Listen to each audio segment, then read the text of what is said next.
कांग्रेस को पंजा और बीजेपी को कमल मिलने की दिलचस्प कहानी। जनसंघ से भाजपा तक 3 बार बदला चुनाव चिन्ह। इंदिरा गांधी ने कांग्रेस को दिलाया पंजे का निशान। देश की राजनीति पर एक नजर डाली जाए तो मुख्य तौर पर 2 ही राजनीतिक पार्टियां नजर आती हैं। एक सत्तारूढ़ भारतीय जनता पार्टी और दूसरी कांग्रेस पार्टी।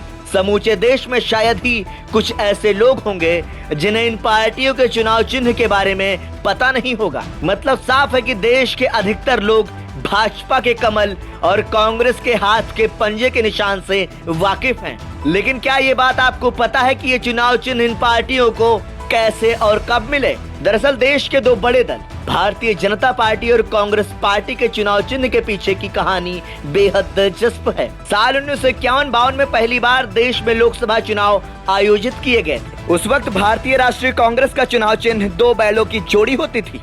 बता दें कि पहले लोकसभा चुनाव से ही चुनाव चिन्हों का इस्तेमाल किया जा रहा है। इसकी एक बड़ी वजह यह है कि उस वक्त देश में साक्षरता बेहद कम थी। ऐसे में लोगों के लिए चिन्ह के माध्यम से प्रत्याशी को पहचानना आसान था। कांग्रेस को कैसे मिला हाथ का पंजा निशान? देश के पहले लोकसभा चुनाव में भारतीय राष्ट्रीय कांग्रेस का चुनाव चिन्ह 2 बैलों की जोड़ी था, जबकि जनसंघ को दीपक चुनाव चिन्ह मिला था। हालांकि भाजपा और कांग्रेस के चुनाव चिन्ह 3 बार बदल चुके हैं। साल 1952 से 1969 तक 2 बैलों की जोड़ी भारतीय राष्ट्रीय कांग्रेस का चुनाव चिन्ह हुआ करता था। मगर इंदिरा गांधी को कांग्रेस ने 12 नवंबर 1969 को पार्टी से बर्खास्त कर दिया। इसके बाद इंदिरा गांधी ने कांग्रेस आर के नाम से नए दल का गठन किया और पार्टी को दूध पीता बछड़ा चुनाव चिन्ह मिला। साल 1971 से 1977 तक यही चुनाव चिन्ह पार्टी का रहा। हालांकि साल 1977 में इंदिरा गांधी ने कांग्रेस आर से अलग होकर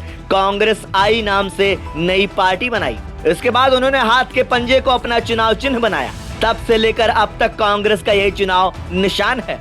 जनसंघ से भाजपा तक 3 बार बदल चुका चुनाव चिन्ह। 21 अक्टूबर साल 1951 को अखिल भारतीय जनसंघ का गठन किया गया था। इसके लिए दिल्ली के कन्या माध्यमिक विद्यालय परिसर में एक राष्ट्रीय सम्मेलन आयोजित किया गया था। आपको बता दें कि इसमें डॉक्टर श्यामा प्रसाद मुखर्जी के अध्यक्षता में अखिल भारतीय जनसंघ की नींव रखी गई थी। जनसंघ का झंडा आयताकार भगवा ध्वज था। इसी ध्वज पर दीपक चुनाव चिन्ह की मंजूरी मिली थी। हालांकि आपातकाल के बाद साल 1977 में जनसंघ का जनता पार्टी में विलय हो गया।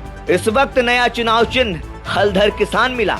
इसके ठीक 3 साल बाद यानी 6 अप्रैल 1980 को भारतीय जनता पार्टी की स्थापना हुई। इसके बाद भाजपा को कमल चुनाव चिन्ह मिला। इन दलों को मिला था राष्ट्रीय पार्टी का दर्जा। देश के पहले लोकसभा चुनाव में 29 राजनीतिक दलों ने राष्ट्रीय पार्टी का दर्जा मांगा था। हालांकि इनमें से केवल 14 को ही यह दर्जा दिया गया था। मगर चुनाव नतीजे आने पर सिर्फ 4 दल ही राष्ट्रीय पार्टी का दर्जा बचाने में सफल रहे थे और वो 4 दल थे भारतीय राष्ट्रीय कांग्रेस, प्रजा सोशलिस्ट पार्टी, भारतीय कम्युनिस्ट पार्टी और अखिल भारतीय जनसंघ। Bureau report, संदेशवाहक।